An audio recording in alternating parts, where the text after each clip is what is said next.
Hey guys, Janet here, aka Game Onesis, and today I'm actually joined with me by my first guest on my channel, my brother, Edwin. Hi. I brought Edwin on because... Hello, YouTube. What's up?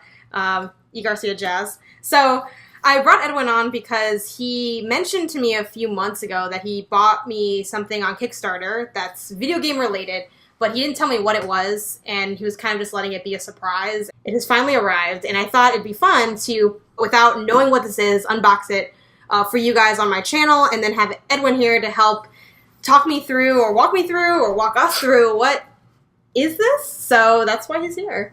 All right, do you want me to give you some comments, or do you want to just try to open the thing? I think I'm going to open it, and then you're going to tell me what's happening. I'm very excited. Okay, I mean, you'll know right away, but that's fine. All right. What could this be? Edwin always gives like really good gifts too, so I'm wondering what it is. All right, so it's an N64 gamepad, like a Brawler. It says Brawler 64. It says Retro Fighters. I'm gonna try to get it out of the box. Okay, so ta-da! All right, so it says Brawler 64 gamepad for use with the N64. So is this? Did someone fix the fact the N64 controller is terrible and made this? Yeah, that's exactly what they did. It's Retro Fighters. It was a Kickstarter project by them. They're the same people who also did the same thing for the NES. They had a controller for them, so that's why I believe they would do a good job. I think they have done a good job. I saw the Kickstarter. I saw some people reviewing their previous work, and I'm like, yeah, that's fine. So yeah, I'm really psyched. I think they did a good job. If you follow their Kickstarter, they gave consistent updates and videos and showed that they could produce the product. They destroyed their goal initially, which was it was something very small. Like I think it was. Yeah, they wanted 13,000 and they got 166,000. Oh my god! So that also caused a delay. At first, they were saying something I can't remember exactly, but they were saying October, November. Right away, I knew I'm like that's not gonna happen. And then as it blew up, it really wasn't gonna happen. But I wasn't too scared because they've done things at scale. I mean, you can buy their NES controller right now off Amazon, no problem. So they know how to create that kind of supply. But that's the problem too. When sometimes Kickstarter's like a video game is a little different. If a video game gets $1 million, that just means more opportunity. I mean, there are some problems with that, but you're just getting more money to do the same thing. When you do something like a controller or like a pair of shoes, it's just because you got the money, maybe you don't know how to scale to that level. And that's the danger when something like that happens. So I was a little nervous, but I know they've done something like this before, so I'm like, okay, it's fine. There's a lot of stigma to Kickstarters because people think, oh, it's never going to work out or whatever. They hear the horror stories. But to me, just to be educated, and I knew that the Retro Fighters were going to be able to do the job, so I wasn't worried. I had to be patient. It did go longer than I wanted it to, but I can't wait to test it out, and I'm sure it's going to be a great product. And I've never met anyone who likes the N64 controller. It's one of the most, the system is very, very, very beloved, and everyone speaks so fondly of it, but it's hard to find no one to like something, and I'm sure if we look it up online, which this will be up there, maybe we'll find that one person, but I've never seen them or heard of them, so I think this was a good fix, and yeah, like I said, no one likes the controller. The third-party stuff was also bad, so this should be a great, hopefully a great solution, and I love the look, I love the colors, and yeah, I'm not sure when it will be available for retail. I'm sure in a little while I'm sure more people are gonna want this product than the people who have supported on Kickstarter. So their NES controller is up on Amazon. I assume this same thing will happen with this later on. They haven't necessarily given an update, but it's just I think a good guess that if you want this, you will be able to get it. But right now, the only way to get it is through the Kickstarter. So you're one of the first people to get it. I'm sure a lot of the YouTubing retro community who also love the NES controller, we're going to unbox this and play it and use it, so hopefully more and more people can see it besides whoever watches this video. I kind of just stared at it for a second because just even seeing the cognitive dissonance that's created in looking at this and thinking of it as an N64 controller, yeah, it's just even looking at this is actually a little upsetting because why does it look like this? But the change is just ridiculous. But the colors are still there, so it's like, it looks familiar, but then you're like, something's not right. Exactly. Like, you can't make the connection. You're like, wait, I know this. It kind of messes with your brain for a second. So that's why I was just looking at it like, is this an N64 controller? Like, is it... So, like, even just the thought of this ever becoming something traditional / regular / something that makes sense kind of blows my mind a little bit. But Yeah, some background on my relationship with the N64. I think I've probably already talked about it a lot on this channel, even though the channel is so new. I love the N64. It's like it might be my favorite system. I think Switch might surpass it in that. But yeah, I love the N64. It was like one of my first console experiences next to the SNES Junior, which I got to keep in my room when Edwin got his N64. But of course, he still let me play his N64 because he's a nice person like that. So this was like some of my fondest gaming memories, and some of the earliest gaming memories I have. I love Mario 64. It's probably my favorite Mario game. I've replayed it a couple times on the N64, on the DS. So that's the first thing I thought of when I looked at this, like being able to move Mario with a controller that isn't this controller, which is basically, I always thought of this as almost like if you took, like the Wii feels like a deconstructed N64 controller, and if you put the Wii parts together, you get this, which is why neither controllers are good to me. But yeah, I'm really excited to check this out and use it and see how it feels. I was thinking about Banjo Kazooie mainly because you just played through Super Mario 64. So I was like, oh, I would really like to see how this works with Banjo. And for people who are wondering, what about the bottom has the Z button? What they did is they just put that up top. Yeah, let me actually properly. So the controller has it has a traditional like a PlayStation 4 kind of design where it has two back triggers. So what they did is your L and your R trigger are still up front, and in the back you got just two Z triggers, so you can decide which one of those you want to use. So that you don't have to worry about what happened to the Z trigger in the bottom. Even though I know this is like, according to you, like a company it's already established, I'm surprised at how like retail-y the box looks. Like, considering it's a Kickstarter, it's in like little plastic. It comes with a little info thing, so we'll look at that. Oh, it's so cute. Okay, let's also read the back really fast. So it's the same stuff Edwin just mentioned. So introducing Brawler 64 Gamepad by Retro Fighters, a completely redesigned N64 controller with next-generation features and attributes. Providing a new and comfortable way to play your favorite classic N64 games, the next-gen styles controller has a completely updated look over the original N64. The Retro Fighters Brawler 64 Gamepad showcases a two-handle design and features responsive buttons, D-pad, and a comfortable analog stick. And then it just kind of boasts about the features. It mentions the repositioned Z trigger, like Edwin said, on both the left and right side of the controller. So, let's actually look at what it looks like unboxed. If I can get it out of the plastic. But so it has a little like thing for the what goes in the rumble pack. Yes. Yeah. Oh, so it can have like rumble in it then. They were discussing that on the Kickstarter. I just really didn't care, so I didn't pay attention. But I can probably pull it up really quickly. In terms of feel, it feels really lightweight. It's a little weird having even though, can I see the regular N64? Sure, yeah, you can compare it to the original. One thing that feels a little bit awkward to me is the positioning of so what would you call it? The rumble pack holder, I guess? Or the slot of the rumble pack? Yeah, so this slot, since there's less space, like less surface area on this part, this feels a little bit tight to me. I have smaller hands, so it's not too bad. But when I think about the original N64 controller, it takes my hands a while to touch where the rumble pack would go. So I don't actually notice the rumble pack is there. But when I hold this one, I right away notice the rumble pack was there. So I think it's cool they include it to keep in the spirit of the original. But in terms of like how it feels, I kind of wish this wasn't here. Okay, so here's dip in a bit. Oh yeah, sorry. Here's the update. The rumble pack and the memory packs are 100% compatible. Okay. What isn't compatible is the transfer pack capability. So if you want to use this with your transfer pack, unfortunately, we cannot. They can't get that. They didn't get it done on this set. There were issues that they ran into, and they want to make sure it was also 100% compatible. Now, who knows? Maybe in the future. Well, like I said, I assume this is not the last of it. You heard it was so successful. I can't imagine they won't do another run once things kind of settle down. Maybe that'll be an update and something that you'll get better. Sometimes with Kickstarters, it just depends. It's a gamble. Sometimes you win out. Like, for example, what's that game everyone... not Shantae. Shantae did have a Kickstarter, but there's another one. Like, the Mighty Number 9 is an example. If you invested early and spent, like, the $60, $70, got, like, some extra features, you probably were very upset when you got the product because it took so long, massive delays, very buggy. If you're a person like me who maybe will buy that one day at a GameStop for $20, I probably will feel less of that because I wasn't part of that pain and ache.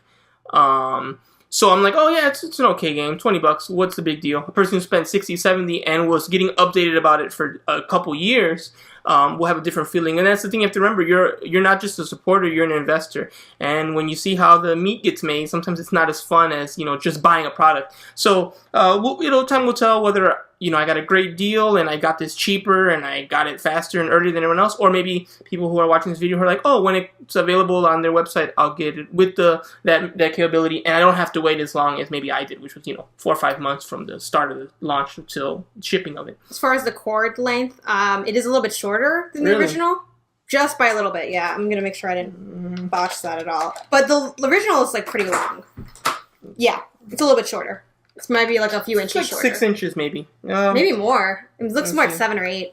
I guess if you really want to just look at the specs of it. My hand's around 7. Oh, yeah, it's closer to 9. Yeah. Yeah, okay, so it is a bit shorter, but I don't miss it because I don't think you really need that long. As long as it's long enough to not be annoying, I think that's sufficient. So I guess I'll tell more when I actually set it up. But I game pretty close to my TV, so it isn't really... Well, you have to with the wired controller. Yeah, well, exactly, yeah. But even that being... I know some people maybe... It's not as short as the SNES, the mini SNES or the mini NES or anything like that. So, for sure, absolutely. So it's fine. It is just shorter than the original. Other things, in terms of feel, it seems fine. Yeah, I'd say it feels better than the. Granted, this is an N64 controller that I got at a used game store, so it's not in the best condition. Of course, the analog stick gets super stiff. But, in terms of how the buttons feel, which, oh my god, this B button is, literally, you can't press this B button. You can't even press it on the original one. Rough. Yeah, definitely. And that's one of the features they mentioned on there, a more responsive B and A button. It feels, clean and smooth. It does feel kind of lightweight and plasticky, and it ends up having kind of a little bit of that cheap feeling. So, I don't mind it, though. I think it's fine. Some people like a little bit more weight towards their controller, though. I wish it had maybe a little bit more weight and felt more like the PS4 weight or an Xbox One controller weight. I think I would have appreciated. I don't know if you want to hold it and check it out. Yeah, absolutely. But it's fine. So you want more weight? A little bit more weight. I wouldn't mind a little bit more weight. Because it feels a little, plasticky. It feels light, but I guess to me that's a good thing. It depends on your preference. I don't want it to get heavy just to be heavy. But again, time will tell. If it's working correctly and it's very responsive, then you'll be like, wow. Slim and responsive. Yeah. If it feels a little slow or something, then I can see someone saying, "Oh, this is kind of like a budget." If you want to mess with what this one feels like, I literally don't think this is even anywhere available in the market. Any type of yeah, it feels nice, feels smooth, and I start to get used to now this being a little bit closer. As long as you position your hands like this, it's fine. Because one thing that I say my one criticism is that this feels kind of tight. This big box appears really quickly when you hold it. You have normal sized hands, so let me know if you think it has a little bit of that. When you try to put your fingers on the triggers, it's. A little, I guess it depends how you set up. I have my hands like this, so yeah, I can see how it's kind of there. It feels a little tighter than the original, but I still think overall it feels like an improvement right now. We'll see if I feel that way when I play. I can't imagine it being not. The key to this is how well does this joystick work? If it works. All right, so I went ahead and tested out the Brawler 64 gamepad on a couple of my favorite N64 games. So of course, Super Mario 64. Did a little Banjo Kazooie as well. And I have to say it handles quite nicely. It really does feel like having, a modern era controller on a retro console. But I love that it still feels like of the era in, the coloring of the console. And they still have the C buttons, the C directional buttons in there. Part of me did, especially for games like Mario 64 and Banjo, I'm like, gosh, I wish I had an analog stick, a second analog stick, to rotate the camera. Obviously, that wouldn't make sense for making a new N64 controller because the C buttons aren't always used for camera control, but I did kind of miss that as I was playing around with these platformers. But the analog stick is super smooth. And the buttons are really responsive. The one thing that I kind of wish is that they were slightly more raised. They do feel a little bit tiny and thin in some ways, but overall really good. Having the Z button relocated didn't feel strange at all. It just completely is on par and on pace with what modern gaming feels like in terms of how controllers work and how they handle. So I'm really enjoying this. It's going to be great to be able to experience these games with a controller that feels functional and useful, and just of good quality. So yeah, shout out to them, especially because once again, as I've kind of mentioned, the joystick of those old N64 controllers gets so stiff so easily. This is going to be really, really helpful for diving back into those old classic games. So overall, I would have to say I definitely recommend picking this up if you're an N64 fan and looking for a way to retro game more effectively, more comfortably. I will say there are a few titles that I could see myself going back and using the traditional N64 controller for, but the only title that really comes to mind is the Mario Party series, just because they have some of those mini games that I feel like are so designed for the N64 controller specifically. The one I'm thinking of is, of course, the boat one where you're rowing and you need to just put your palm on the joystick and just spin it really quickly. I think in that sense, Pokemon Stadium might have an element of benefiting from the specific N64 controls and how it handles. I think like the kind of unconventional, somewhat clunky handling of the N64 controller really lends itself well to minigames and party games like the two I just mentioned. So Pokemon Stadium Kids Club, we're going to dip back to the N64 controller for that one, as well as the Mario Party series. I kind of used to be a bit of a purist when it came to retro gaming and how people should retro game, but I think at least what I want to do with the nostalgia factor is take the good parts, like the games, mainly the games, and leave all the bad parts in the garbage. So the N64 controller, the original one, definitely a less fond memory in terms of the N64 for myself. So I definitely love this. It kind of provides that perfect blend of new and old. And if using a controller like this is wrong, I don't want to be right. And it comes with the little classic information manual from back in the day. So it says Brawler 64. Then when you opened it, and of course it mentions this is not a licensed product of Nintendo of America.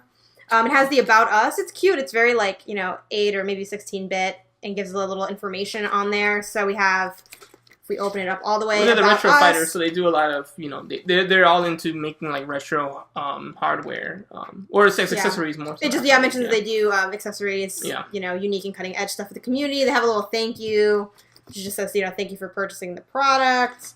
Then it has some information on the console, not the console, but on the controller itself, and it features a little picture of the N64.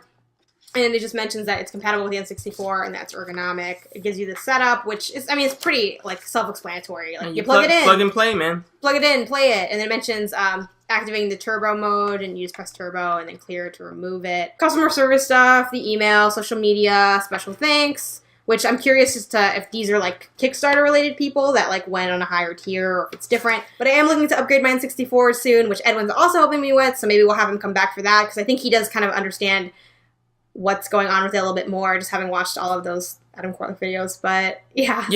This will not be the last time Edwin's on my channel. So guys, definitely give this video a thumbs up, subscribe if you haven't already, and comment below with what your thoughts are on this, if you've heard of it before, if you're interested in buying it, and also let me know if you've bought any weird, unique additions to kind of upgrade your retro gaming setup.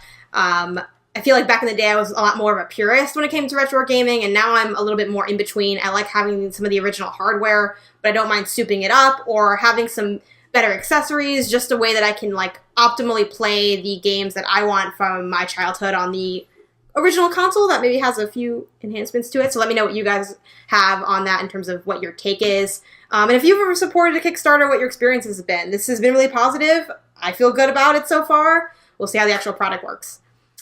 Any closing thoughts, statements? No, Edwin? just comment below any questions you have about it. I'm pretty knowledgeable. Last year I had a resolution of, I'm a musician, so I was trying to support more musicians on Kickstarter. So I was just on the app and just looking at random stuff more. So I ended up supporting all the musicians I wanted to on Kickstarter, and this was the only non-music based Kickstarter I supported last year. So that's another reason why I saw it, because my eye was kind of on Kickstarter more than most people, I think. All right, thanks for watching, guys, and I will see you here next time. Hit the thing.